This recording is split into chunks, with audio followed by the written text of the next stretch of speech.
কোয়েশ্চেনটা একটা দেখে সেটা আগে বুঝে বুঝতে পারছি যে একটা ত্রিভুজ আছে, ত্রিভুজটার বেসিক বাহুর দৈর্ঘ্য 20 কিলোমিটার এবং এই যে বাহুটার দৈর্ঘ্য 22 কিলোমিটার। আমাদের বের করতে হবে এই বাহুটার দৈর্ঘ্য কত কিলোমিটার। ওকে, প্রথমে এই কোয়েশ্চেনটাকে আমরা যেভাবে অ্যাপ্রোচ করতে পারি, আমরা আমাদের বই থেকে পরিমিতি চ্যাপ্টারে 16তে ত্রিভুজ সংক্রান্ত যে সূত্রগুলো ছিল সেই সূত্রগুলোকে আমরা একটু রিকল করার চেষ্টা করি।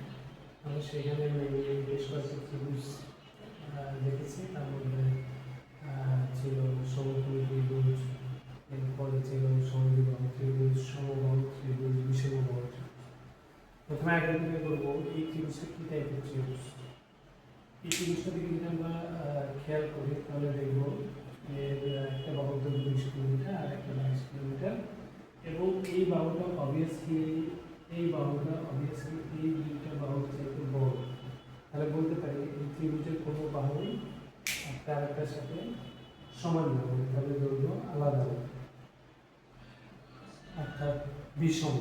তাহলে এই ত্রিভুজটাকে আমরা বলতে পারি বিষমবাহু ত্রিভুজ। বিষমবাহু ত্রিভুজে তোমার বইতে তুমি কোন সূত্রটা জানো? হতে পারে যে কোনো বিষয় হতে পারে, ক্ষেত্রফল হতে পারে, উচ্চতা বের করার জন্য হতে পারে, যে কোনো কিছুর জন্য হতে পারে। তুমি বলো তুমি কোন সূত্রটা জানো? সবার প্রথমে যে সূত্র মাথায় আছে সেটা হলো S into S minus A into S minus B into S minus C root one. এই সূত্রটা আমার মাথায় আসে। আচ্ছা, এখানে আর একটা কোণ দেওয়া আছে, সেটা হলো 150 ডিগ্রি। সো 150 ডিগ্রি দেওয়া আছে। তো এখন এই ত্রিভুজটা থেকে আমার কোনোভাবে কি এসি এর দৈর্ঘ্য বের করা যায় এই সূত্র থেকে? না, আমরা এরকম ডিরেক্ট কোনো সূত্র খুঁজে পাই না যে যেটা থেকে ডিরেক্ট আমি এসি এর বাহুর দৈর্ঘ্য বের করতে পারবো। তখন আমাকে চিন্তা করতে হবে এই ত্রিভুজটাকে আর কোন ত্রিভুজে কনভার্ট করতে পারলে আমার সুবিধা হয়।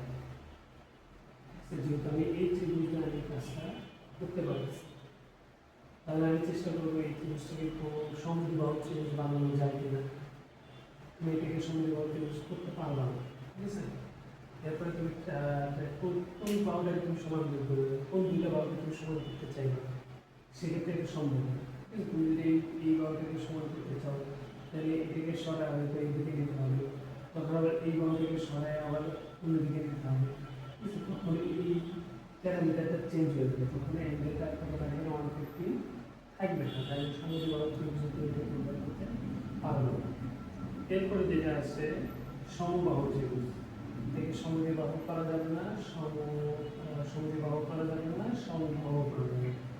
তাহলে আমাকে চিন্তা করতে হবে কোনোভাবে এই দুইটা একটা বাহু যদি আমি একটু এক্সটেন্ড করে দিই, এই বাহুটাকে যদি আমি একটু এক্সটেন্ড করে দিই, এরপরে এটা তো ভূমি আমার, তাই না? তারপরে ভূমির উপরে যদি আমি একটা লম্বটা নিই, ঠিক আছে? আমি কিন্তু আমার এই ইন্টারনাল ত্রিভুজটাকে কিন্তু আমি চেঞ্জ করে দিই, অ্যাজ ইট ইজ আছে। জাস্ট আমি এক্সট্রা করে আমি এই ভূমিটাকে এক্সটেন্ড করছি, এখান থেকে আমি একটু লম্বটা নিচ্ছি, ঠিক আছে? লম্বটাকে অবশ্যই ভূমির উপরে দিতে হবে। আচ্ছা, ঠিক আছে, ভূমির উপরে আমি লম্বটা নিলাম।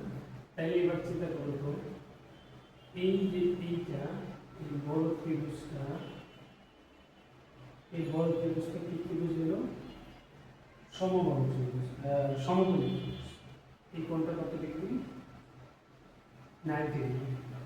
তাহলে তুমি এবার দেখো এই ত্রিভুজ থেকে তুমি কোনোভাবে এসি এর মান বের করতে পারবে না। বড় ত্রিভুজটা দেখে সমকোণী ত্রিভুজ দেখে আমাদের মাথায় যে সূত্রটা মাথায় আসে সেটা হলো পিথাগোরাসের উপপাদ্য। পিথাগোরাসের উপপাদ্য অনুযায়ী আমরা জানি কোনো সমকোণী ত্রিভুজের দৈর্ঘ্য স্কয়ার লম্ব স্কয়ার, এখানে বললাম কি লম্ব স্কয়ার প্লাস ভূমি স্কয়ার, এখানে ভূমিটাকে এসি প্লাস থ্রি কে তারপরে স্কয়ার, তাই না? এখন দেখো তুমি কিন্তু চাইলে একে এর বাহু আর সিকে এর মানে একে এবং সিকে এর দৈর্ঘ্যটা তুমি জানতে পারতা, তাহলে সহজেই কিন্তু তুমি এসি এর দৈর্ঘ্যটা বের করতে পারবে। কীভাবে? জাস্ট এসি লিখবা রুট ওভার দিবা একে স্কোয়ার প্লাস সিকে স্কোয়ার, ঠিক আছে? ওকে, এবার একে এটাকে একে বাহু দৈর্ঘ্যটা আমি জানি না, অ্যাজ ইট ইজ রাখলাম ওকে, কিন্তু আমি সিকে কি আমি চাইলে পুরো লিখতে পারি না? এই পুরোটা অ্যাকচুয়ালি এইটা প্লাস এইটুকু, এই সিকে পুরোটা অ্যাকচুয়ালি কত? এইটুকু প্লাস এইটুকু, অর্থাৎ বিসি প্লাস বিকে। তাহলে আমি সিকে পুরো লিখতে পারি বিসি প্লাস বিকে তারপরে স্কোয়ার, ঠিক আছে? এবার আমার ফাইন্ড আউট করতে হবে আমি কোনোভাবে একে এর মান এবং বিকে এর মানটা বের করতে পারি। আমি কিন্তু অলরেডি বিসি এর মানটা আমি জানি, ঠিক আছে? বিসি এর মানটা জানি। তাহলে এইটা সলভ করার জন্য আমার কয়টা আননোন ভেরিয়েবল আছে? দুইটা, এই একটা ওই বিকে। মাথায় রাখবেন, দুইটা আননোন ভেরিয়েবলের মান বের করার জন্য কোনো ইকুয়েশনে যদি দুইটা আননোন ভেরিয়েবল থাকে, তাহলে সেটা সলভ করার জন্য মিনিমাম দুটি ইকুয়েশন লাগে। কোনোভাবে কি আমি এই দুইটা মান বের করার জন্য দুটো ইকুয়েশন ফর্ম করতে পারি? মাথায় রাখবে আবার বলি যে দুইটা ইকুয়েশন মানে দুইটা নাম ভেরিয়েবল থাকলে সেটা সলিউশন বের করার জন্য মিনিমাম দুইটা ইকুয়েশন লাগে এবং ওই ইকুয়েশনের ভিতরে এই ভেরিয়েবলগুলো থাকতে হবে। তাহলে এখন এই দুইটা ভেরিয়েবলের মান বের করার জন্য দুটি ইকুয়েশন লাগবে মিনিমাম। সেই দুটি ইকুয়েশন আমি কই থেকে পাবো? সেই দুটি ইকুয়েশন পাবো আমি এই দুইটা ত্রিভুজ, ঠিক আছে? তো আমি চাইলে এই ত্রিভুজটা ইউজ করেও আমি এর মানটা বের করতে পারি। তো এখন ত্রিভুজের সাথে মানের কি সম্পর্ক এটা আমি কীভাবে বুঝব? কারণ এখানে এটার মানও জানি না, এটার মানও জানি না, এটার মানও জানি না, তাহলে আমি কীভাবে পাবো? দেখো, তুমি যদি খেয়াল করো এই ত্রিভুজে তুমি লম্বটা ধরে নিচ্ছ এক্স, ভূমিটা ধরে নিচ্ছ এই ছোটো ত্রিভুজটার জন্য লম্বটা ধরে নিচ্ছ এক্স এবং ছোটো ভূমিটা ধরে নিচ্ছ এক্স। লম্ব ভূমি এসব চিন্তা করে তোমার কোন চ্যাপ্টার আসে? অবভিয়াসলি তোমার দশম চ্যাপ্টার। দশম চ্যাপ্টারে এরকম কোনো মান বের করতে হলে আমাদের প্যাকেজের চালাতে করে দুইটা বাহুর মান অথবা একটা বাহুর মান প্লাস আনলে তাহলে আমি অন্যটা বাহুর দুটো বের করতে পারতাম, তাই কিনা? তুমি খেয়াল করবে তুমি একটা বিকল্প তুমি একবার হিসাব দাও, দশম চ্যাপ্টারে চলে যাও, চোখ বন্ধ করে একটু দশম চ্যাপ্টারে চলে যাও। তুমি যদি সেখানে দেখলাম খেয়াল করবে যে এই ধরনের ম্যাথে একটা অ্যাঙ্গেল দেওয়া থাকতো, একটা বাহুর দৈর্ঘ্য দেওয়া থাকতো, অন্য বাহুর দৈর্ঘ্য বের করতে হতো, অথবা দুইটা বাহুর দৈর্ঘ্য দেওয়া থাকতো তাদের যে সাথে যে কোণ করে থাকে সেটা বের করতে হতো, তাই না? এই সম্পূর্ণ প্রশ্ন না যে ভূমির থেকে কত দূরে, এত দূরে একটা মূল লম্বা দেওয়ালের সাথে লাগানো আছে, আর ভূমির সাথে কত ডিগ্রি কোণ করে রাখা হয়েছে সেগুলো বের করতাম। এখন এটা চিন্তা করো তুমি কোনোভাবে এখানকার অ্যাঙ্গেলটা বের করতে পারবে না। হ্যাঁ, তুমি বের করতে পারো কীভাবে? যে আমরা জানি সরল কোণ কত ডিগ্রি 180 ডিগ্রি। সো তুমি এইটুকুতে আসলো 150, ঠিক আছে? এইটুকুতে আসলো 150, আর বাকিটুকু যাওয়ার জন্য তোমাকে কত যেতে হবে? 30। তার মানে এখানে অ্যাঙ্গেলটা কত? 30। এখন তুমি দেখো তুমি দুইটা আননোন ভেরিয়েবল পাবে। দেখো তুমি কিন্তু এখানে একটা মান জানো। আমি কি বলছি যে ওই যে দশম চ্যাপ্টারের জন্য ক্ষেত্রে অ্যাঙ্গেল দুইটা জিনিস জানা থাকলে আর একটা জিনিস জানা থাকলে সেটা আমার বের করা যায়, বলছি না? এটা মনে রাখবে যে কোনো ত্রিভুজের দুইটা জিনিসের মান জানা থাকলে অ্যাঙ্গেল আমরা বের করতে পারবো। মানে দুটো বাহু দৈর্ঘ্য দেওয়া থাকলে তাদের মধ্যে সমকোণী ত্রিভুজের ক্ষেত্রে আমরা অ্যাঙ্গেলটা বের করতে পারবো, অথবা একটা অ্যাঙ্গেল দেওয়া থাকলে তার সঙ্গে কোনো বাহু দৈর্ঘ্য দেওয়া থাকলে সেক্ষেত্রে আমি অন্য বাহু দৈর্ঘ্যটা বের করতে পারবো। তো এই ক্ষেত্রে আমরা সেইভাবে বের করতে পারি। কীভাবে বের করতে পারি? নেক্সট আমরা একটা মান জানি 22, বাহুটা দৈর্ঘ্য, আর আমি ধরে নিলাম আমি এক্সট্রা বের করবো। সো আমি একটা অ্যাঙ্গেল জানি, একটা বাহু দৈর্ঘ্য জানি, তাহলে আর একটা বাহু দৈর্ঘ্য আমি ইজিলি বের করতে পারবো। কীভাবে? এটা কোন কী বাহু?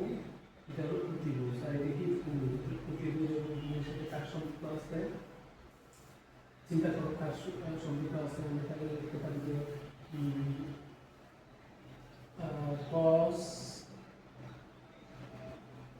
লিখতে পারো ত্রিভুজ এবিকে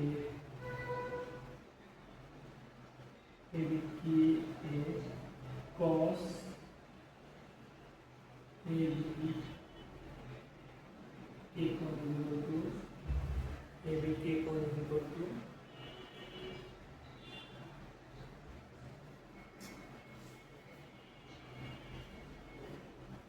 ভূমিবার ভূমিটা কত চতুর্ভুজটা কত AB ঠিক আছে এবার দেখো cos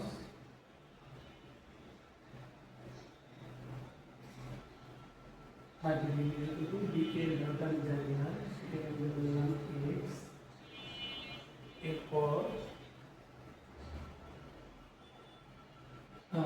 ए बी এর ঘটা জানেন সেটা হলো 22 ঠিক আছে পাশ থেকে আমি এখানে চলে আসতেছে তাহলে cos 30 ডিগ্রি মান কত √3 equal to x over 22 so the chare থেকে কাটতে পারবো 11 so x is equal to 11 √3 ঠিক আছে ওকে এরপরে আমি x এর ভ্যালুটা পাইছি তাই না x অ্যাকচুয়ালি এটি কি x অ্যাকচুয়ালি কোনটা বিকে সো আমার একটা ইকুয়েশনের মান কিন্তু শেষ চাইলে এটাকে এক নম্বর ইকুয়েশন দিয়ে রাখতে পারো বিকে এর ভ্যালু পাইছি বিসি এর ভ্যালু জানি এবার আমাকে টার্গেট করতে হবে এ কে একইভাবে এ কে এর জন্য আমি এইটার সাথে এটা কম্পেয়ার করতে পারি মানে এটা এবং অ্যাঙ্গেলটা নিয়ে মানটা বের করতে পারি একই প্রসেসে অথবা চাইলে এখন তো আমি এক্স এর ভ্যালুটাও জানি এইটা এই অ্যাঙ্গেল ইউজ করে আমি এটা মান বের করতে পারি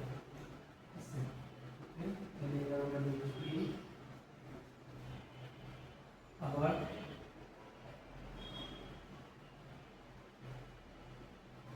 ত্রিভুজ এ বি কে এ সাগরের লবণ sign 30 degree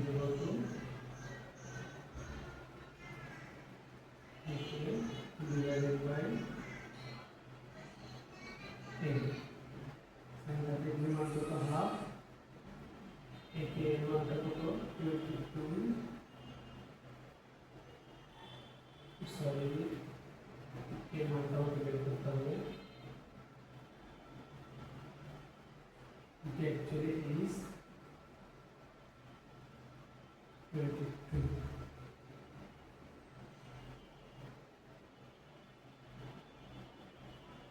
so h is equal to থেকে কাটলে 11 so h is equal to 11 চলে এটাই আমার কি 8 কিছুক্ষণ আগে আমি h এর জন্য যেটা লিখছিলাম h এর জন্য যেটা লিখছিলাম সেটা যদি আমি মান বসাই তাহলে সেই সূত্রটা ছিল ak square plus bc plus bk minus square এই জাস্ট ভ্যালুগুলো বসানো এবং ক্যালকুলেটর ইউজ করে মান বের করতে হবে এই ক্ষেত্রে কত পেয়েছি আমরা 11 তারপর স্কয়ার bc এর ভ্যালু কত পাইছি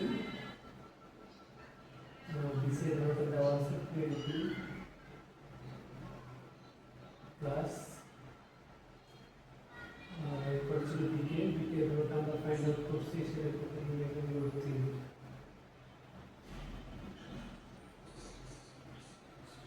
এটা করে যেটা অ্যান্সার পাবা কোশ্চেন করে যেটা পাবা সেটা অ্যান্সার বুঝা গেছে